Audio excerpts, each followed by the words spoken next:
Best health packages up to 80% discount. Tirumala Diagnostics. వాళ్ళంతా కొండ ప్రాంతాల్లో నివసిస్తూ ఉంటారు. అడవి ఒడిలో బ్రతుకుతూ ఉంటారు. అక్కడ దొరికే పండో ఫలమో మరోటో సేకరించి వాటిని అమ్ముకుని పొట్టపోసుకుంటారు. ప్రకృతి ఒడిలో ప్రశాంతమైన జీవనం వరకు ఓకే, కానీ అనారోగ్యం వచ్చిందంటే మాత్రం చికిత్స కోసం వారు పడే శ్రమ మాటల్లో వర్ణించలేం. వారి కష్టాలు కళ్ళకు కడుతున్నా పాలకులు ఎందుకు పట్టించుకోరన్న ప్రశ్నకు మాత్రం సమాధానం దొరకటం మహా కష్టం. విజయనగరం జిల్లాలో తాజాగా చోటు చేసుకున్న ఓ ఉదంతమే ఇందుకు సజీవ తార్కాణం.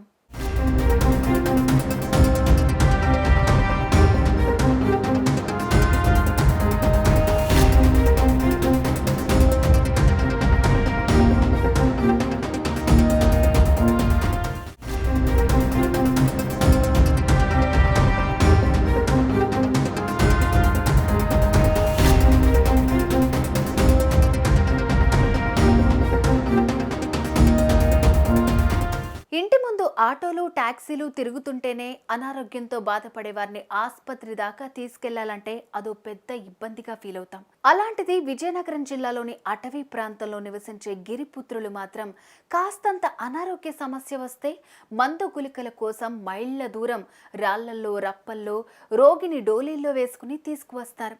కాస్తంత పెద్ద సమస్య ఎదురైన వారికి ఆ డోలీ ప్రయాణమే చివరి మజిలీ కూడా మారిన ఘటనలు ఎన్నో ఉన్నాయి. ఈ కష్టాల పర్వంలో మరో పేజీ ఇటీవల వెలుగు చూసింది.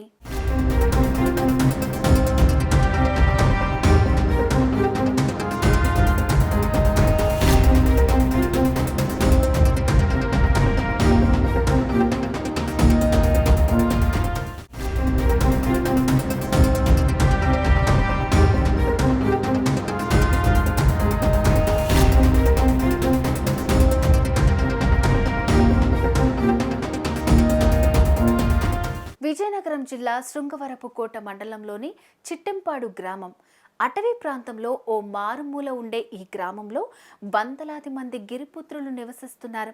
అడవి మీద ఆధారపడి పొట్టపోసుకుంటూ జీవిత నాటకాన్ని కొనసాగిస్తున్నారు.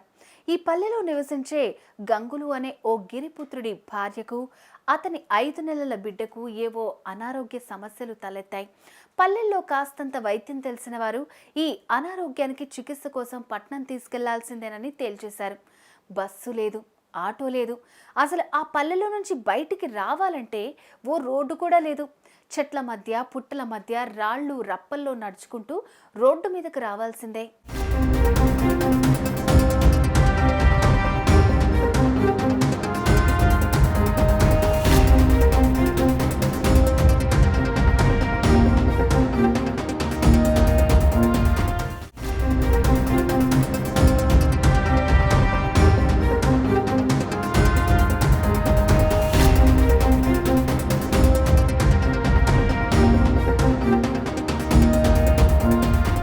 శుక్రవారం మధ్యాహ్నం డోలీ కట్టారు.